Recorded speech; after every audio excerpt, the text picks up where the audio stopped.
বিশ্বনবী সাহাবাদেরকে নিয়ে খেজুর খাচ্ছেন, সবাই খেজুর খেয়ে খেজুরের বীজ সামনে রাখে, বিশ্বনবী খেজুর খেয়ে বীজ সামনে রাখে না, পাশে ওনার মেয়ের জামাই আলী, আলীর বীজ সামনে রাখে। খাওয়ার পরে সবার সামনে বিচি সমান, নবীর সামনে কোনো বিচি নাই, আলীর সামনে বিচি বেশি। বিশ্বনবী বললেন, মান মিন্না আকসারু মুতানাওয়ালান আর রতাবা, চলো তো গুনি কার সামনে কতটা খেজুরের বিচি। খেজুরকে আরবিতে বলে আর রতাব। খেজুরের যে কত আরবি আছে আপনি কল্পনাই করতে পারবেন না। উট আরব দেশে বেশি, তাই উটের আরবি আছে 400টা। খেজুর হয় বেশি, খেজুরের আরবি আছে 100 খানিক। আমরা শুধু ওটার আরবি জানি কি, জামাল, বাঈর, নাকা, এগুলো 400টা আরবি কাব্যগ্রন্থ পড়লে আপনি 400টা পাবেন মোট ওটের আরবি। তেমনি খেজুরকে আমরা জানি তামার। সৌদি আরব, মিশরে তামার বললে চিনবেই না, বলতে হবে বালাহ। আতি কিলো বালাহ, 1 কেজি বালাহ দেন। বালাহ মানে খেজুর, তামার মানে খেজুর, রতাব মানে খেজুর। কোরআনে আছে রতাবান জানিয়া। মারিয়াম যখন সাইয়েদনা ঈসা আলাইহিস সালামকে প্রসব করলে, তার করলো কে? এই জন্য যে সমস্ত নারীরা পেটের মধ্যে বাচ্চা আছে, সন্তান সম্ভবা, তারা খেজুর খাবেন। বাচ্চারে সুস্থ রাখবে কে? আবার মক্কায় মদিনাতে নতুন বাচ্চা জন্ম নিলে বিশ্বনবী বাচ্চার কাছে যে খেজুর খেয়ে খেজুর মিশ্রিত বিশ্বনবীর মুখের লালা বাচ্চার মুখে লাগিয়ে দিত। আল্লাহু আকবার। বিশ্বনবী সাহাবাদের বললেন, মান মিন্না আকসারু মুতানাওয়ালান আর রতাবা, চলো কে বেশি রতাব খেয়েছে মানে খেজুর খেয়েছে গুনি। গুনতে শুরু করা হলো। সবচেয়ে বেশি দেখা গেল সাইয়েদনা আলীর সামনে। বিশ্বনবী বললেন, দেখো আল্লাহ কি খাদক জামাই আমাকে দিয়েছে, এমন খাইতে পারে, সবার সামনে বিচি কম, আলীর সামনে বিচি ডবল। এখন আলী কি বলবে? আলী বলে, আমার শ্বশুরও কম খাইতে পারে না, দেখো সবার সামনে বিচি আছে আর আমার শ্বশুর বিশ্বনবীর সামনে কোনো বিচিই নাই, তার মানে খেজুর খাওয়ার সময় উনি বিচি সহ মেরে দিয়েছে। করতেন। এক কালো মহিলা সাহাবী বিশ্বনবীর কাছে এসেছে। বিশ্বনবী বললেন, লা ইয়াদখুলান্নাল জান্নাতা সাফরা ওয়ালা সাউদা, তুমি তো কালো নারী, কোনো কালো নারী তো জান্নাতে যাবে না। মহিলা দিলেন চিৎকার। বিপদের কথা শুনলে মহিলাদের কান্নাকাটি আছে না নাই? আড়াই ওরাতে আছে না নাই? মহিলাদের অন্তর নরম। এজন্য বিশ্বনবী বলেছেন, মহিলারা কবরের সামনে যে জিয়ারত করবে না, কারণ কবরের সামনে গেলে বলবে, আমারে ফালাইয়া গেল গো, কই গেল রে, আমারে লইয়া যাও রে। কান্নাকাটি আছে না নাই? গড়াগড়ি খায়, নিজের জামা নিজে ছিঁড়ে ফেলে, নিজের গালে নিজে থাপ্পড় মারে, এরকম নারী আছে না নাই? এজন্য মহিলারা ঘর থেকে দোয়া করবে, পুরুষেরা কবরস্থানে ঢুকে কবরের সামনে দাঁড়িয়ে দোয়া করবে। ঠিক কি না? বিশ্বনবী বললেন, লা ইয়াদখুলাল জান্নাতা সাফরা ওয়ালা সাউদা, কালো নারী, মেটে রঙের নারী জান্নাতে যাবে না। মহিলা কান্না শুরু করে দিল। মহিলা বলল, নবী আপনি বলেছেন, আল মারআতু ইযা সাল্লাত খামসাহা, কোন নারী যদি নামাজ পড়ে, ওয়া সামাত শাহরাহা, যদি রোজা রাখে, আতাআত বালাহা, স্বামীর আনুগত্য করে, হাফিজাত ফুরুজাহা, লজ্জাস্থানের হেফাজত করে, কোন নারী যদি এই 4টা কাজ করে, তার জন্য 8টা জান্নাতের দরজা খুলে দেয় কে? ও নবী, আমি তো 4টাই করি, কালো হওয়ার কারণে কি আমি জান্নাতে যাব না? এটা কেমন কথা? বিশ্বনবী বললেন, কেঁদো না, তুমি যখন জান্নাতে যাবা এরকম কালো থাকবা নাকি? তুমি তো পূর্ণিমার চাঁদের মতো হয়ে জান্নাতে ঢুকবা। তুমি যখন জান্নাতে ঢুকবে, তোমার ঐশ্বরিয়া রায়ের মতো সুন্দরী করে দিবে কে? তুমি বিশ্ব সুন্দরী হবা, তখন কি তুমি কালো থাকবা? মহিলা আবার খুশি হয়ে গেল, কারণ সুবহানাল্লাহ। তাহলে বিশ্বনবীর বিনোদন, সুস্থ বিনোদন, চিল্লায় বলেন ঠিক কিনা? আবার বিশ্বনবী বলতেন, উতিতু খামসান লাম ইয়াতাহুন্না নাবিয়্যুন ক্বাবলি, এমন 5টা জিনিস রব্বুল আলামিন আমাকে দিয়েছে, আমার আগে কোন নবীকে আল্লাহ এই 5টা জিনিস দেয় নাই। সুবহানাল্লাহ। 1 নম্বরে নুসিরতু বির-রু'বি মাসিরাতা শাহর, ভয় দিয়ে আল্লাহ আমারে সাহায্য করেছে। আমার ডানে বায়ে সামনে পেছনে 1 মাসের রাস্তার মধ্যে যদি কোনো কাফেরের আন্ডা বাচ্চা থাকে, আমার ভয়ে তাদের অন্তরে ধুকধুকানি বাড়ায় দেয় কে? নবী যেখানে অবস্থান করতেন, তার ডানে বায়ে সামনে পেছনে 1 মাসের এরিয়ার মধ্যে যদি কোনো কাফির থাকতো, মুশরিক থাকতো, বিষ্ণুবীর ভয়ে ঘুমের মধ্যে লাফ দিয়ে উঠতো। আল্লাহু আকবার। 2 নম্বরে বিশ্বনবী বললেন, জুইলাত লিয়াল আরদু কুল্লুহা মসজিদান ওয়া তাহুরা, আমার জন্য আল্লাহ গোটা বিশ্বটাকে মসজিদ বানিয়ে দিয়েছে। গোটা বিশ্বটা মসজিদ। মসজিদ মানে মাকানুস সুজুদ, সিজদার জায়গা, যেখানে সিজদা দেন কবুল করবে কে? নূহ আলাইহিস সালামের জামানায় যে কোনো জায়গায় নামাজ পড়লে কবুল হতো না, মসজিদে যেয়ে পড়া লাগতো। মুসা নবীর উম্মত মসজিদ ছাড়া নামাজ পড়লে কবুল হতো না, সিনাগগে যেয়ে পড়া লাগতো। ঈসা নবীর জামানায় ইবাদতখানায় যে পড়া লাগতো, কিন্তু আমরা যেইখানেই নামাজ পড়ি কবুল করে কে? আজকের এই প্যান্ডেলে যদি নামাজ পড়ি কবুল হবে কি হবে না? বাইতুল মুকাররমে হবে কি হবে না, শোলাকিয়ার ময়দানে কবুল হবে কি হবে না, বাজারে পড়লে হবে কি হবে না, নদীর উপরে নৌকায় পড়লে, প্লেনের ভেতরে বাতাসে পড়লে, মহাকাশে যে স্যাটেলাইট চ্যানেলের মধ্যেও যদি পড়ি সেখানেও কবুল করে নেবে কে? জমিনের যেই জায়গায় নামাজ পড়ো কবুল করে নেওয়া হবে। আবার বললেন পুরো জমিনটারে আল্লাহ আমার জন্য তহুর বানিয়ে দিলেন। ফাইল্লাম তাজিদু মাআন ফাতায়াম্মামু সাঈদান তাইয়্যিবা, নামাজের সময় যদি তোমরা ওযুর জন্য পানি না পাও তায়াম্মুম করলেও কবুল করবে কে? এই সব জায়গায় নামাজের অনুমতি আর তায়াম্মুম, এটা কোন নবীর ছিল না, এটা স্পেশালি আল্লাহ বিশ্ব নবীকে দিয়েছেন। সুবহানাল্লাহ। মা আয়েশাকে নিয়ে বিশ্বনবী বানুল মুস্তালিকের যুদ্ধ থেকে রওনা হলেন। প্রতিমধ্যে মা আয়েশার গলার স্বর্ণের হার চুরি হয়েছে কিংবা হারিয়ে গিয়েছে। মা আয়েশা কান্নাকাটি করলেন, আমার হার, আমার হার। মেয়েদের স্বর্ণ হারাইলে খবর আছে না নাই? গোটা দুনিয়া ভাঙ্গা গেল কিছু বলবে না, যদি স্বর্ণ একটা হারায় বাড়ি তামা তামা করে ফেলবে, ঠিক কিনা? যে কয় ঠিক, মানে অভিজ্ঞতা আছে অনেক। নারীরা স্বর্ণ পছন্দ করে, তো মা আয়েশা তো নারী, উনি বললেন নবী আমার স্বর্ণ হারিয়েছে। বিশ্বনবী বললেন কাফেলা থামাও, গলার হার খোঁজো। সবাই মিলে গলার হার খুঁজতে খুঁজতে মাগরিবের নামাজের সময় প্রায় শেষ হয়ে যায়। এবার সবাই মিলে আবু বকর রে বকে, তোমার মাইয়ার কারণে আজকে এই দশা। তোমার মেয়ে যদি গলার হারটা না হারাইতো তাহলে তো আমরা যেখানে পানি আছে ওইখানে পৌঁছে যেতাম, ওখানে নেমে ওযু করে নামাজ পড়তাম। তোমার মেয়ের কারণে আজকে এই দশা, এখন সবার নামাজ কাজা, নবীর নামাজও কাজা। আল্লাহ বললেন খবরদার, এই মেয়েটারে গালি দিবি না, এই মেয়েকে গালি দেয়া যাবে না আয়েশার সম্মানে। আজকে আমি তায়াম্মুমের বিধান নাজিল করে দিলাম। ফাইল্লাম তাজিদু মাআন ফাতায়াম্মামু সাঈদান তাইয়্যিবা, কোথাও যদি ওযুর জন্য পানি না পাও মাটি দিয়ে তায়াম্মুম করো, কবুল করে নিবে কে? মা আয়েশা বলতেন আমাকে আল্লাহ এমন 5টা জিনিস দিয়েছেন বিশ্বনবীর কোনো বউকে আল্লাহ দেন নাই।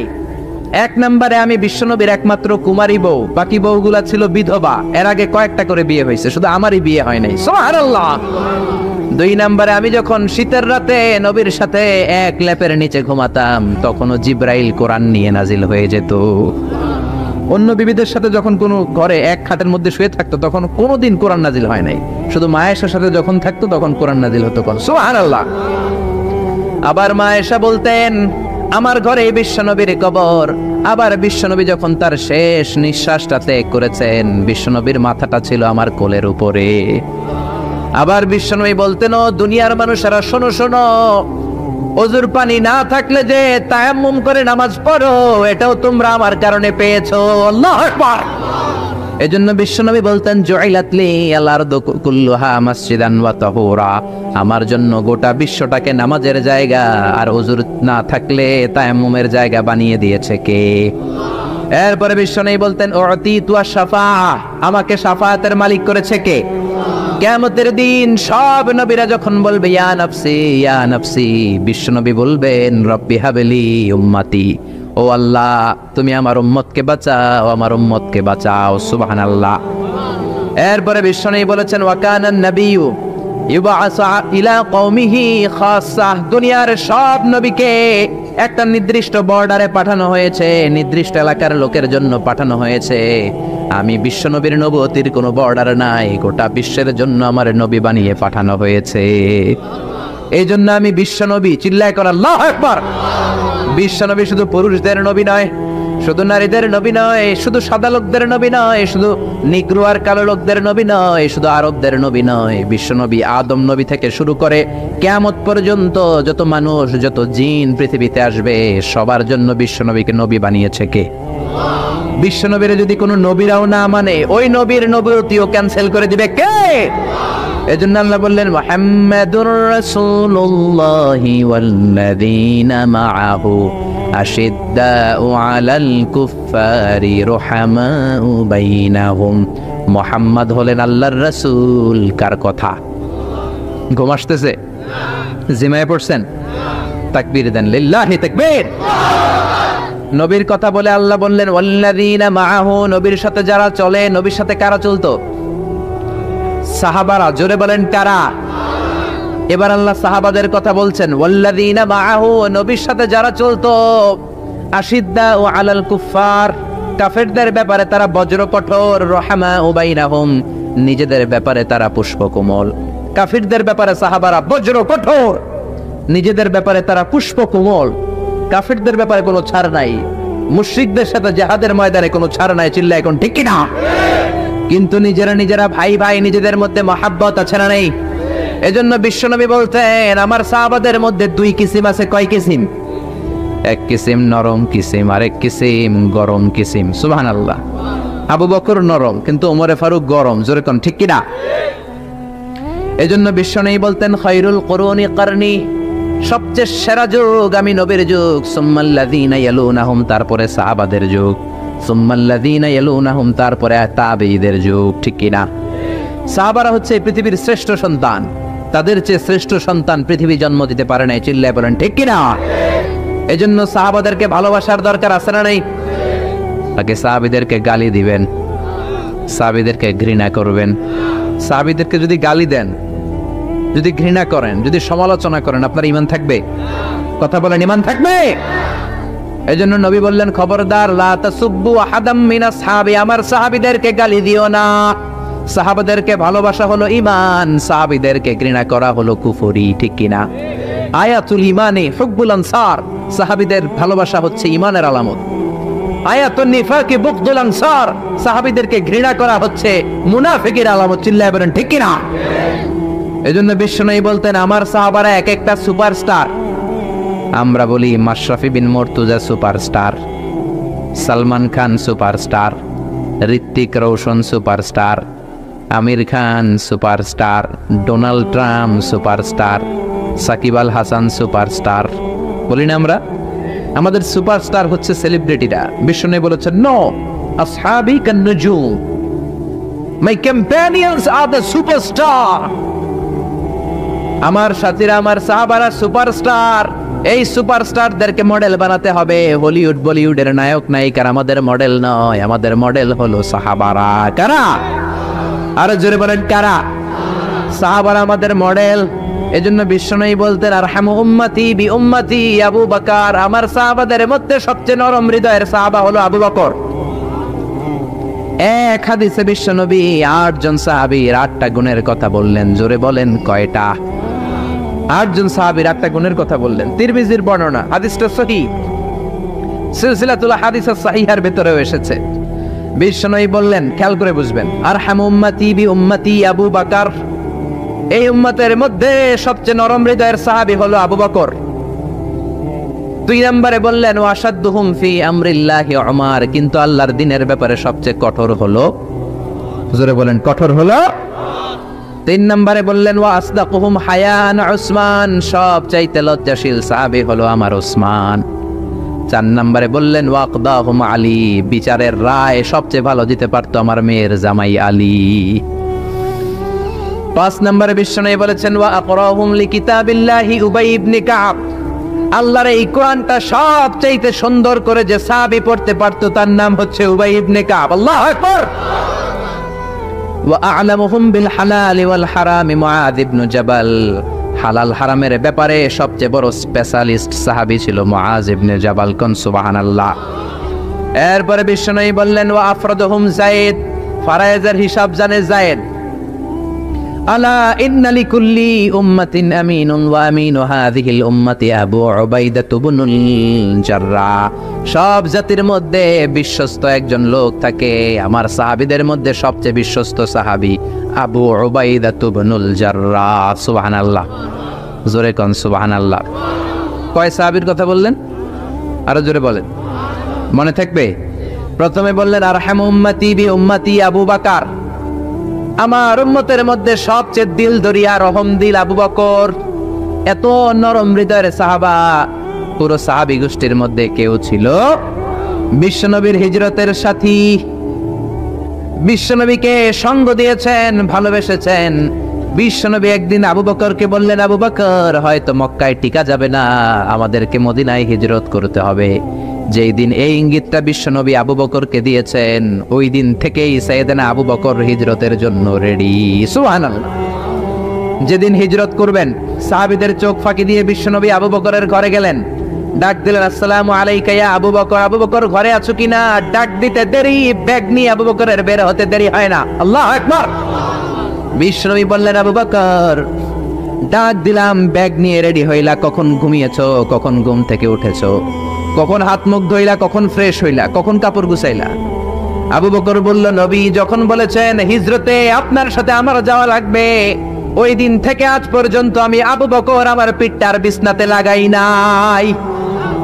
ওই রাতে সাইয়েদনা আবু বকর যেই সওয়াব কামিয়েছেন, ওই সওয়াবটাকে যদি একটা পাল্লায় রাখা হয়, পৃথিবীর আমাদের সব সওয়াবগুলো যদি আরেক পাল্লায় রাখা হয়, ওই হিজরতের রাতের সওয়াবটা আবু বকরের যে সওয়াবটা, ওই আবু বকরের সওয়াবের পাল্লাটা মুহূর্তের মধ্যে ভারী হয়ে যাবে।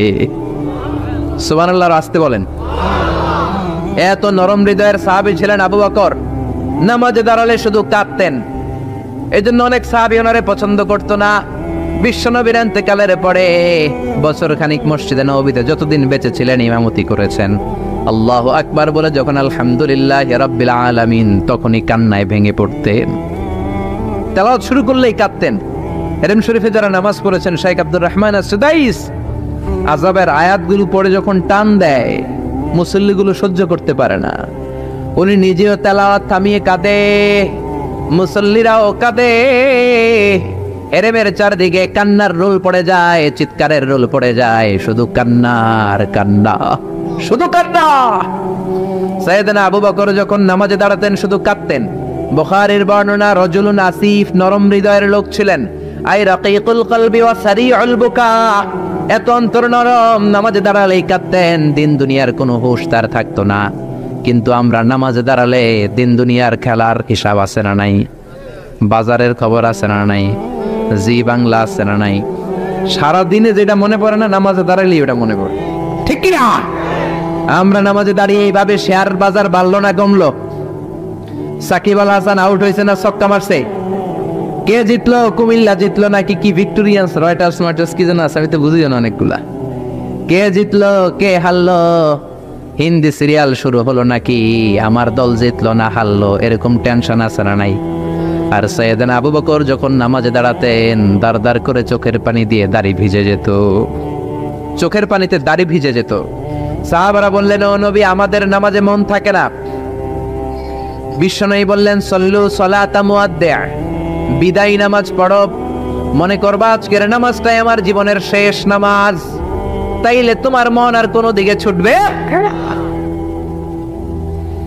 আজকে এখন বাজে 11টা, যদি বলা হয় রাত 2টার দিকে আপনার মরণ, খুশ থাকবে? সবাই মাহফিল থেকে দিবেন দৌড়, আমার মরণ 2টার দিকে। আহা, 2টার দিকে মরণ,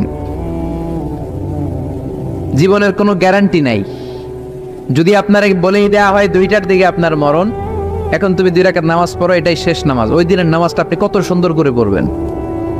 আহা, ওই দিন আপনি কত সুন্দর করে ওযু বানাবেন, ওই দিন আতর মাইখা একেবারে আতর আলী হয়ে যাবেন, ওই দিন পাঞ্জাবি পড়বেন, ওই দিন যায় নামাজে দাঁড়াবেন, ওই দিন আপনার নামাজে কোনো তাড়াহুড়ো নাই, ঠিক কিনা? ওই দিনের রুকুটা আপনার জীবনের সবচাইতে শ্রেষ্ঠ রুকু হবে, ওই দিনের সেজদাটা আপনার জীবনের শ্রেষ্ঠতম সেজদা হবে। ওই দিনে সেজদায় যে চোখের পানি দিয়ে আপনি যায় নামাজ ভিজায় দিবেন, এর কারণ আপনি নিশ্চিত, you are certain that you are going to die. আপনি রাত 3টার দিকে মারা যাচ্ছেন, জানার কারণে আপনার নামাজে এত ভক্তি। আমরা যে মাহফিল শেষে বাড়িতে যেতে পারবো কোনো গ্যারান্টি আছে নাকি? আরো আধা ঘন্টা বাঁচবো গ্যারান্টি আছে? শ্বাস যেটা ভেতরে নিলাম বের করতে পারবো গ্যারান্টি আছে? তো তাইলে নামাজে যখন দাঁড়াই এটা ভাবতে সমস্যা কি যে এটাই আমার শেষ নামাজ? কারণ আমার তো কোনো গ্যারান্টি লেটার নাই। চিল্লায় বলেন ঠিক কি না? পারফর্ম দ্য সালাহ as if it's your last and final prayer. এমন ভাবে নামাজে দাঁড়াবেন যেন এটাই আপনার লাস্ট এন্ড ফাইনাল প্রেয়ার, এটাই আপনার শেষ নামাজ। এরপরে আর নামাজের সুযোগ হয়তো আমি নাও পেতে পারি, জোরে কোন ঠিক কি না? এই কথা যখন সাহাবারা শুনলেন আর নামাজে নড়েও না চড়েও না। মরুভূমির মাঝখানে যখন সাহাবারা দাঁড়াতেন, আকাশের পাখিগুলো খেজুর গাছ মনে করে সাহাবাদের মাথায় এসে বসে যেত। সুবহানাল্লাহ, বাড়িতে যে পাখিগুলো মনে করতো এগুলো মরুভূমির মাঝখানের খেজুর গাছ, মাথায় এসে বসে যেত। আর আমরা নামাজের মধ্যে দাঁড়ালে আমাদের কোনো খেয়াল থাকে না, আমাদের এদিকে সামনে ডানে বায়ে নজর যায়, ঘড়ির দিকে তাকায়, অনেকে আছে না নাই? নামাজের পর আবার এমনি তাকায়, হাদিসে এসেছে আপনার নজর যখন একবার নামাজ ছাড়া অন্যদিকে দেন, আল্লাহ বলে আকবিল, বান্দা ফিরে আয়। আবার যখন ডানে নজর দেন, আল্লাহ বলে ফিরে আয়। আবার যখন ইমাম সাহেবের দিকে এমনি তাকান, আল্লাহ কয় ফিরে আয়। তিনবার নজর দেওয়ার পরে আবার যখন ডানে বায়ে নজর দেন, আল্লাহ বলে লা হাজাতা লি ইলা সলাতিক, তোর এই নামাজের কোনো দরকার আমি আল্লাহর নাই, এই নামাজের কোনো দরকার নাই। এজন্য সালাত পড়তে হবে আর অন্তরে ভয় থাকতে হবে কার? قد أفلح المؤمنون الذين هم في صلاتهم خاشعون। আবু বকর তাই করতেন, কানা রজুল আসিফ, নামাজে দাঁড়ালে দর করে কেঁদে কেঁদে দাড়িগুলো ভিজায় দিতেন। আল্লাহু আকবার। এজন্য বিশ্বনবী বলতেন আরহামু উম্মতি বি উম্মতি আবু বকর, আমার উম্মতের মধ্যে সবচেয়ে নরম হৃদয়ের হলো আবু বকর। 2 নম্বরে বিশ্বনবী বললেন ওয়াশাদ্দুহুম ফি আমরিল্লাহি উমর, আর আল্লাহর দ্বীনের ব্যাপারে সবচেয়ে কঠোর সাহাবী হলো ওমর। সবচেয়ে কঠোর কে? এজন্য বিশ্বনবী বলতেন আমার পরে নবী নাই, আমার পরে কোনো রাসূল নাই, তবে কেউ যদি নবী হতো আমার ওমর নবী হতো। লা নবিয়্যা বা'দি ওয়ালা রাসূলা, আমার পরে কোনো রাসূল নাই, কোনো নবী নাই, তবে লাউ কানা বা'দি নাবিয়্যুন লাকানা ওমর, যদি নবী হওয়ার যোগ্যতা কারো থেকে থাকে আমার ওমরের আছে। প্রভু তুমি বলেছো রাসূল দেবে না, বলনি দেবে না ওমর, বলনি দেবে না হামজা তারিক, খালিদ বিজয়ী সমর। প্রভু তুমি বলেছো রাসূল দেবে না। আল্লাহু আকবার। এই ওমরের মতো যদি লাঠির বাড়ি দেওয়া যেত, উনি নামাজেও লাঠি নিয়ে দাঁড়াতেন।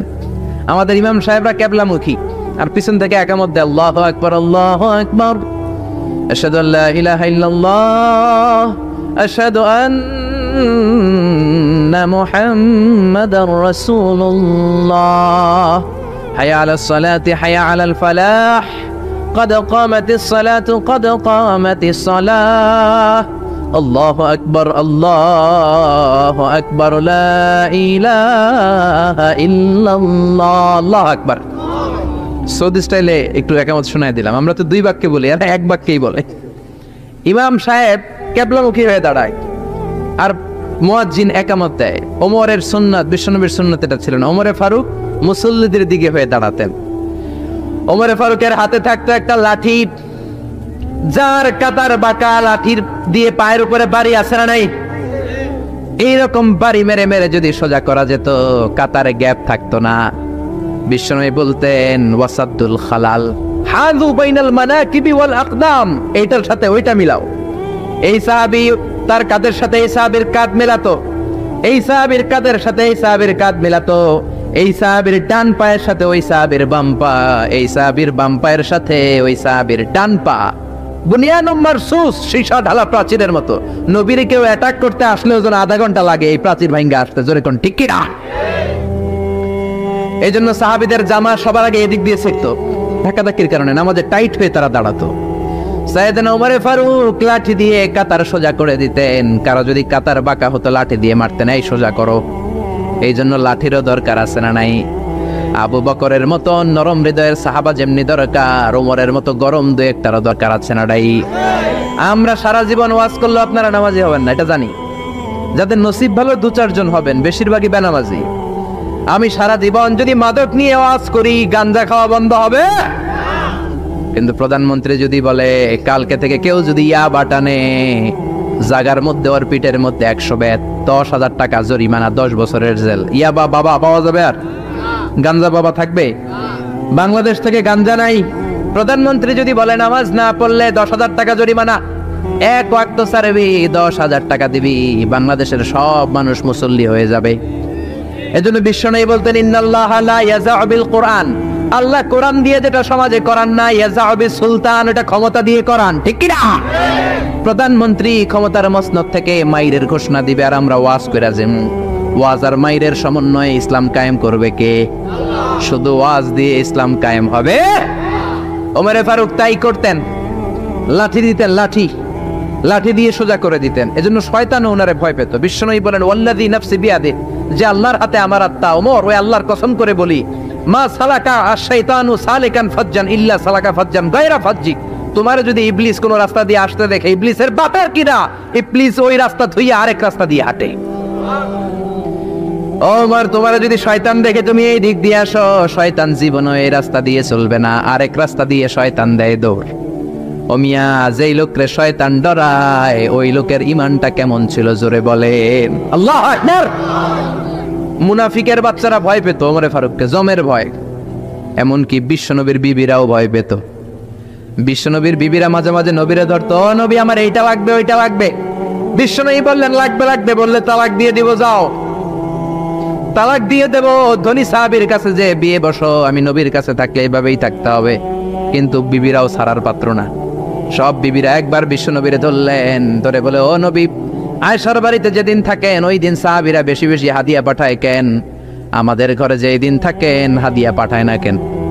আচ্ছা, ইমাম সাহেবের বাড়িতে কে হাদিয়া পাঠাবে, কি গিফট দিবে তার, এটা কি উনার বিষয়? যিনি দিবে এটা উনার বিষয়, ঠিক কি না? বিবিরা বললেন, আমাদের ঘরেও যেন হাদিয়া পাঠায়, আপনি মসজিদে এলান দিয়ে দিয়েন। বিশ্বনবী কয়, আমি পারুম না। বিবিরা কয়, পারতেই হবে। বিশ্বনবী বললেন, না না, আমি এই কথা মসজিদে বলতে পারবো না। বিবিরা বললেন, আপনি বলতেই হবে। ইন দা মিন টাইম দরজার বাইরে থেকে কে যেন সালাম দিল, আসসালামু আলাইকুম ওয়া রাহমাতুল্লাহ। বিশ্বনবী বললেন, ওয়া আলাইকুম আসসালাম। বিশ্বনবী বুঝলেন সালামটার কারণ না, এটা ওমরের সালাম। বিশ্বনবী সালামের উত্তর দিয়া বিবিদের দিকে তাকায় দেখে একটা বিবিও নাই। সব অন্দর মহলে দৌড়। সুবহানাল্লাহ কইবেন না? এই ভয়টা কিন্তু আবার ডাকাইত দেখলে যেই ভয় ওইটা না, এটাকে আরবিতে বলে হাইবাত। হাইবাত ওমর, ওমরের হাইবাত এমন ছিল, শয়তান ভয় পেত, মুনাফিকরা জমের মতো ভয় পেত। আমাদের মা উম্মুল মুমিনিন বিশ্বনবীর বিবিরা ওমরের কে ভয় পেত। সুবহানাল্লাহ। আমরা বাচ্চারা যদি না খায়, খেতে চায় না, আমার এক মেয়ে ছোট্ট খেতে চায় না, গল্প বলে খাওয়াই, আমি এদিক দিয়ে খাওয়াইলে ওদিকে দৌড়, এদিক দিয়ে ধরলে ওদিকে দৌড়। আপনাদের ছেলে মেয়েদের একই অবস্থা, বাচ্চারা খেতে চায় না, ঘুমাতে চায় না। তখন আমরা বলি ঘুমাও না হলে বাঘ আসবে, বাঘ, বিড়াল আসবে, বিড়াল। আপনারা কি কন? আর ওরাতে হ্যাঁ বিলাই, বিলাই আইব, কুত্তা আইব। আমরা বলি কুকুর আসবে, বিড়াল আসবে, ঘুমাও ঘুমাও। বাচ্চারা তখন ভয়ে ঘুমায়।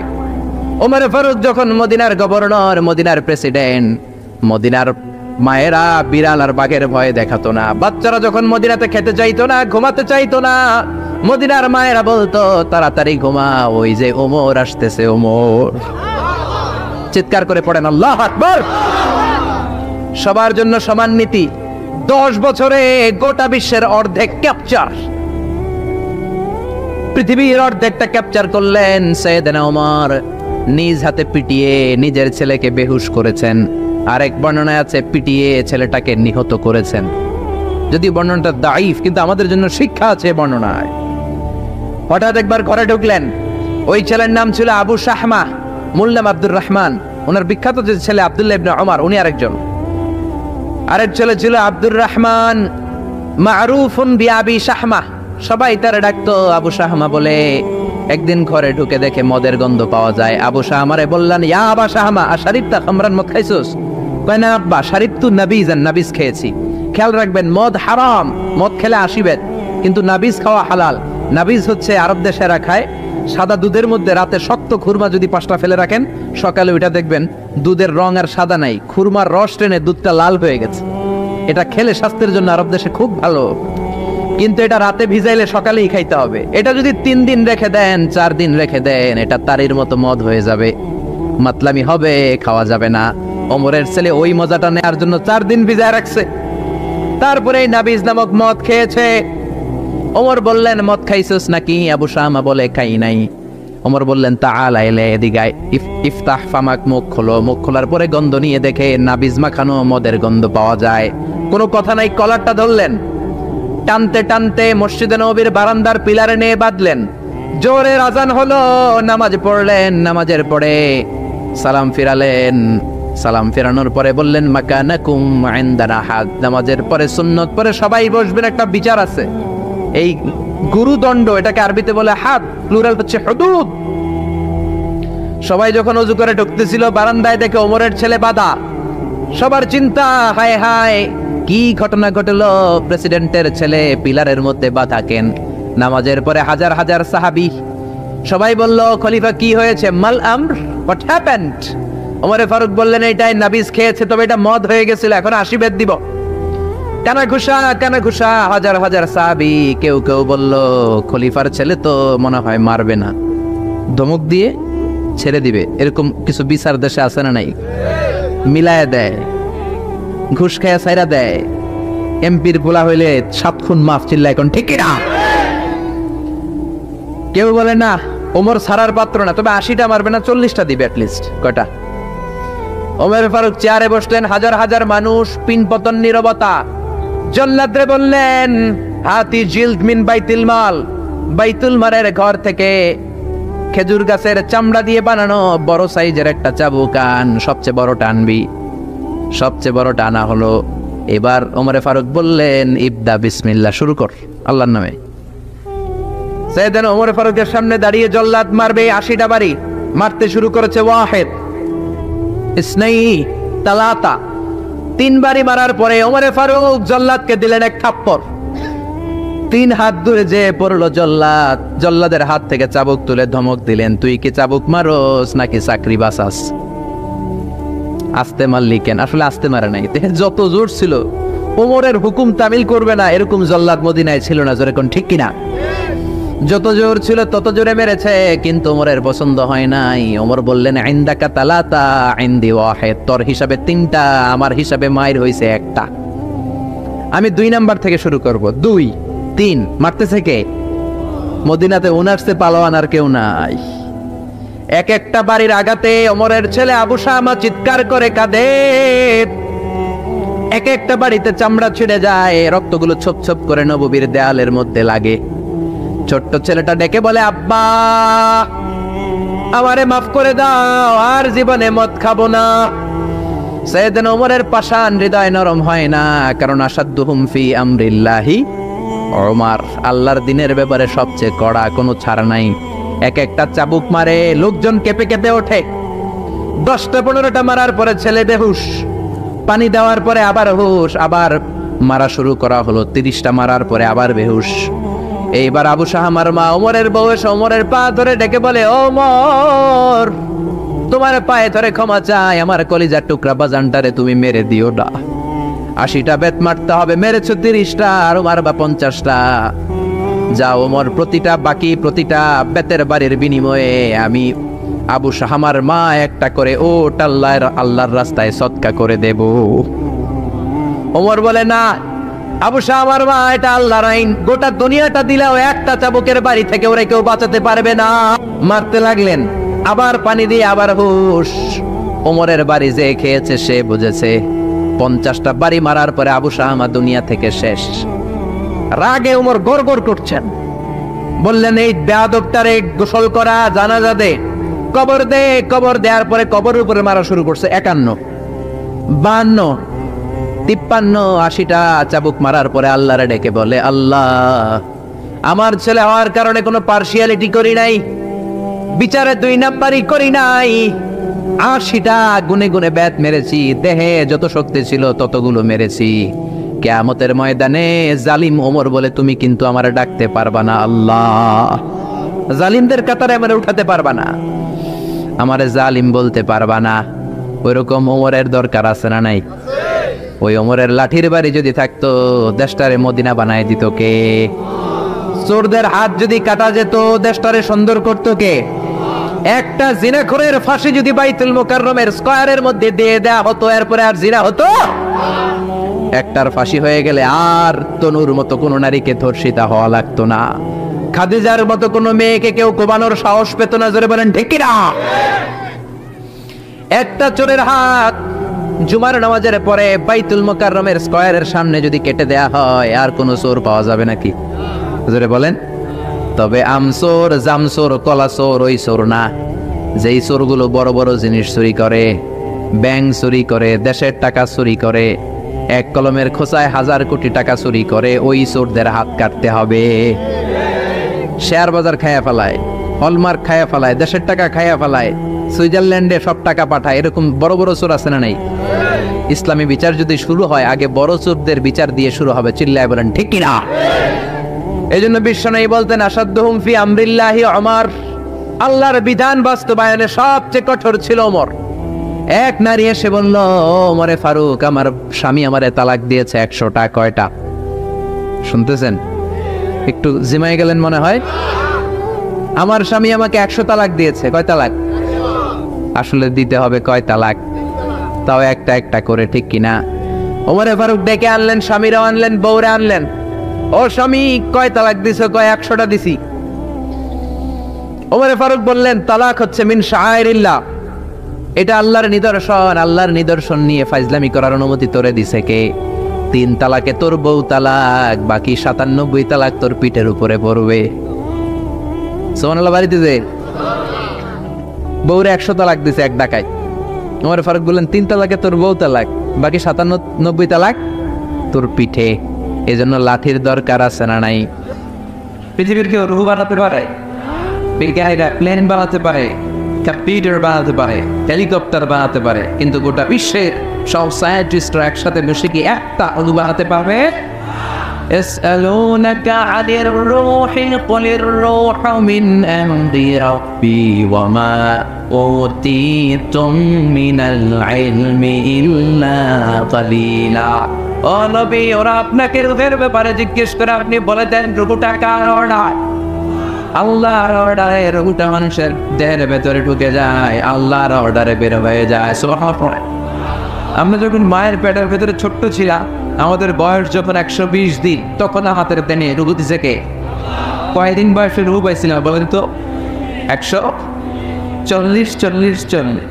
প্রথম 40-এ ছিলাম নতফা, তারপর 40-এ ছিলাম আলাকা, তারপর 40-এ হয়েছি মুদগা, spark drop, blood clot, and finally the little flash, ছোট্ট নাপাক পানি। কত ক্ষুদ্রতে ছিলাম, ছোট্টতে ছিলাম, তার হিসাব নেই। আপনি একটা শুক্র ছিলাম, আমরা ছিলাম একটা শুক্রাণু। শুক্রে অণু, এক ফোঁটা শুক্রের ভেতরে 20 কোটি অণু থাকে। একটা অণু ছিলাম আমি, একটা অণু ছিলেন আপনি। আমরা একটা ডিম্ব ছিলাম, আমরা ছিলাম ডিম্বের অণু। সুবহানাল্লাহ পড়ে। সেখান থেকে আল্লাহ মিলিয়ে আমাদেরকে বানালেন নতফাতুন আমশাস, যেটাকে বলে জাইগোট, তারপরে বলে ইমব্রয়ো, ব্যাঙ্গাচি, ব্যাঙের বাচ্চার মতো, জোকের মতো মায়ের জরায়ুর দেয়ালে লেগেছিলাম। 120 দিন সময় শেষে তখন আল্লাহ আমার দেহের ভিতরে রুহের ফুৎকার দিলেন, আর রুহের ফুৎকার দেওয়ার সাথে সাথে আমার হার্টবিট, আমার ফুসফুস চলতে শুরু করছে। এই যে ধপ ধপ ধপ আসলে নাই, সিস্টলিক ডায়াস্টলিক বলে, অনিন্দ নিলয়, ওই যে ধপ ধপ শুরু হয়েছে, আজও চলতেছে। 1 সেকেন্ডের জন্য যদি ধপ বন্ধ হয়ে যায়, বাঁচা যাবে? আরে মানুষ রঙিন ফানুষ, দম ফোরাইলে তবু তো ভাই কারোরই না একটুখানি।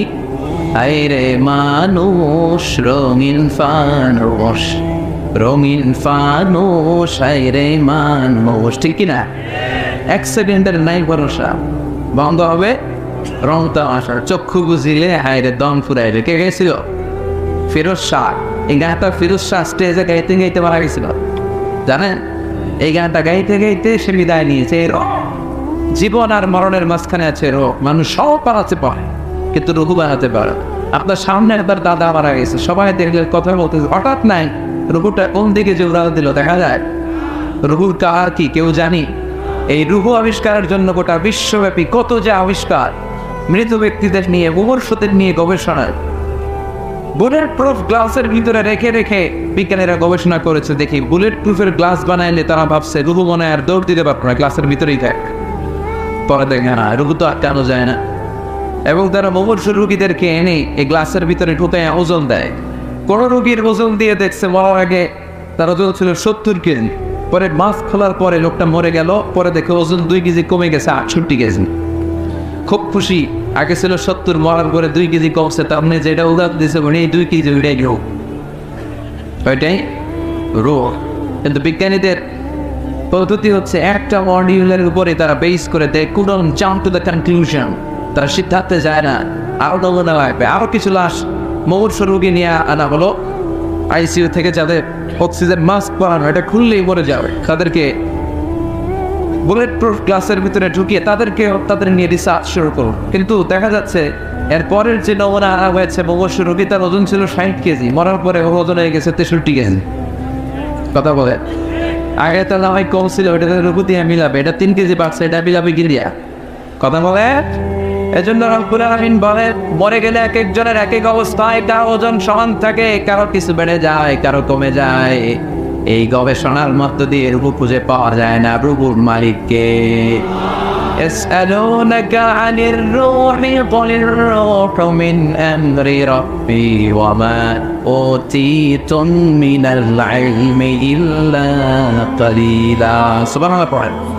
أخبر الله ولقد زينا سماء الدنيا بمصابيح وجعلناها رجوما للشياطين. سبحان الله. ولقد زينا سماء الدنيا, আমি দুনিয়ার আকাশটারে বিমাসাবিহ আলো দিয়ে লাইট দিয়ে সুশোভিত করেছি। রাতের আকাশটারে সাজায় দিয়েছে কে? I have beautified the closer sky with light, candle and stars. আল্লাহ বলেন প্রথম আকাশের মহাশূন্যকে আমি তারা দিয়ে সাজিয়েছি।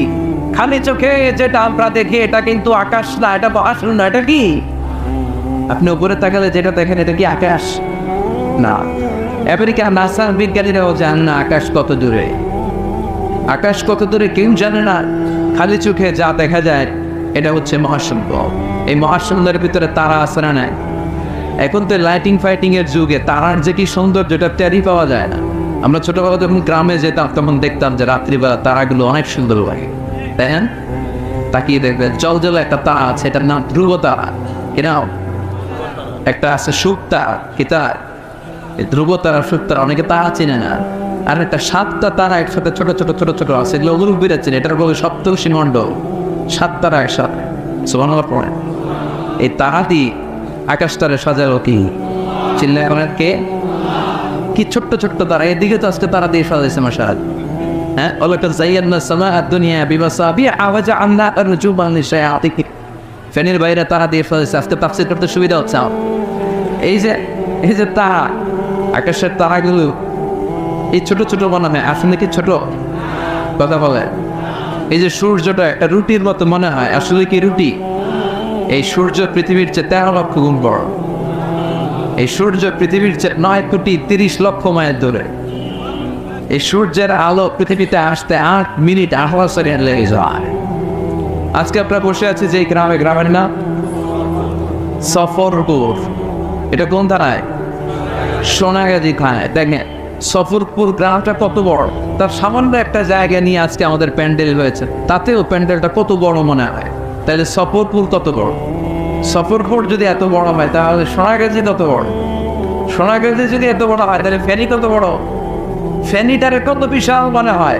তো ফেনী যদি এত বড় মনে হয়, ফেনী বাংলাদেশের 64 জেলার একটা জেলা। 64 জেলা মিলে আমার সুজলা সুফলা শস্য শ্যামলা ডিজি টাউন বাংলাদেশ। এই বাংলাদেশ কত বড়? এই বাংলাদেশের চেয়ে আবার ইন্ডিয়া কত বড়? ইন্ডিয়া 20-25 গুণ বড় আমাদের চেয়ে। এরকম প্রায় 200টা দেশ, এমনও দেশ আছে যেগুলো বাংলাদেশের চেয়ে 100 গুণ বড়। আছে না নাই? অ্যাটলাস ম্যাপ নিয়ে যাদের ধারণা আছে তারাও জানবে যে বাংলাদেশ শব্দটা লেখার জায়গাও আমরা ম্যাপের ভিতরে পাই না। When we write down Bangladesh on map, আমাদের BA পরে ইন্ডিয়ার উপরে, DESS পরে আবার ইন্ডিয়ার উপরে, মাঝখানে 2টা অক্ষর করে বাংলাদেশের উপর। কথা বলে এত ছোট দেশ। কানাডা, আমেরিকা প্রায় 100 গুণ বড়। রাশিয়া প্রায় বাংলাদেশের চেয়ে 200-300 গুণ বড়। সুবহানাল্লাহ বলবেন না? এই 200 খানা দেশ নিয়ে প্রায় পৃথিবীর 30 ভাগ, বাকি 70 ভাগ শুধুই জল আর জল আর পানি। সুবহানাল্লাহ পড়ে। এই সব মিলে আমাদের বসুন্ধরা, আমাদের পৃথিবী। তাহলে আজকের এই প্যান্ডেলের তুলনায় পুরো পৃথিবীটা কত বড়, কত বিশাল। আর এই পৃথিবী এত বড়, এই পৃথিবীর চেয়ে নাকি সূর্য 13 লক্ষ গুণ বড়। কেন ইমাজিন দ্যাট? তার মানে সূর্যই কি সবচেয়ে বড় তারা? হ্যাঁ, ওয়ালাকাদ যায়্যানা সামাআ দুনিয়া। সূর্যটা একটা ছোট্ট সাইজের একটা তারা। সূর্যের পরে পৃথিবীর সবচেয়ে কাছের তারার নাম হচ্ছে প্রক্সিমা সেন্ট্রাই, তারপরে আলফা সেন্ট্রাই এ, আলফা সেন্ট্রাই বি, ইটো ক্যারিনা, বেটেলজিউস। যে সূর্য পৃথিবীর চেয়ে 13 লক্ষ গুণ বড়, বেটেলজিউস নামে একটা তারা আছে, ওটা সূর্যের চেয়ে 33 কোটি গুণ বড়। তার মানে কি বেটেলজিউসই সবচেয়ে বড়? ব্যাটালজিস্টে খাইয়া হজম করতে পারে এরকম হাজার হাজার কোটি গুণ বড়তা আমাদের গ্যালাক্সিতে আছে না নাই? অন্য গ্যালাক্সি থুয়া দেয়, আমাদের গ্যালাক্সি এরকম lakh lakh crore crore billion billion trillion zillion billion octillion তারা নিয়ে আমাদের গ্যালাক্সি গঠিত। এই গ্যালাক্সির নাম হচ্ছে মিল্কি ওয়ে। আমাদের গ্যালাক্সির নাম মিল্কি ওয়ে। আমাদের গ্যালাক্সির পরে আমাদের সবচেয়ে কাছাকাছি প্রতিবেশী গ্যালাক্সির নাম অ্যান্ড্রোমেডা। আমাদের গ্যালাক্সি থেকে কেউ যদি অ্যান্ড্রোমেডায় যেতে চায়, এই গ্যালাক্সি থেকে ওই গ্যালাক্সি, এরকম কত হাজার কোটি গ্যালাক্সি যে আছে তার কোনো হিসাব নাই। আমাদের গ্যালাক্সি থেকে কেউ যদি অ্যান্ড্রোমেডাতে যেতে চায় তার 2.5 মিলিয়ন লাইট ইয়ার্স লেগে যাবে, মানে 2.5 আলোক বর্ষ লেগে যাবে। 2.5 মিলিয়ন আলোক বর্ষ সুবহানাল্লাহ পড়ে। আলোক বর্ষ বুঝতে অনেকের সমস্যা। এই পৃথিবীতে সবচেয়ে দ্রুতগামী যে বিষয়টা আবিষ্কৃত হয়েছে সেটা হচ্ছে লাইট, আলো। সবচেয়ে দ্রুত ছুটে আলো। কত দ্রুত? এই আলো সেকেন্ডে 1,86,000 মাইল বেগে ছুটতে পারে। কত মাইল বেগে? 1,86,000 মাইল বেগে। ঘন্টায় না, মিনিটে না, সেকেন্ডে কত দূর যায়? 1,86,000 মাইল বেগে। এই আলোর গতি সম্পন্ন কোনো রকেট যদি বানানো সম্ভব, এটা বানানো অসম্ভব। আলোর গতি সম্পন্ন কোনো রকেট যদি বানানো যায়, যেই রকেটটাই আলোর মতো সেকেন্ডে 1,86,000 মাইল বেগে ছুটবে, ঘন্টায় না, মিনিটে না, কিসে? যে রকেটটা আলোর মতো সেকেন্ডে ছুটবে 1,86,000 মাইল বেগে, এরকম রকেট দিয়ে আমাদের গ্যালাক্সি মিল্কি ওয়ে থেকে আমাদের কাছের গ্যালাক্সি অ্যান্ড্রোমেডাতে পৌঁছতে আপনার 25 লক্ষ বছর লেগে যায়। এই 25 লক্ষ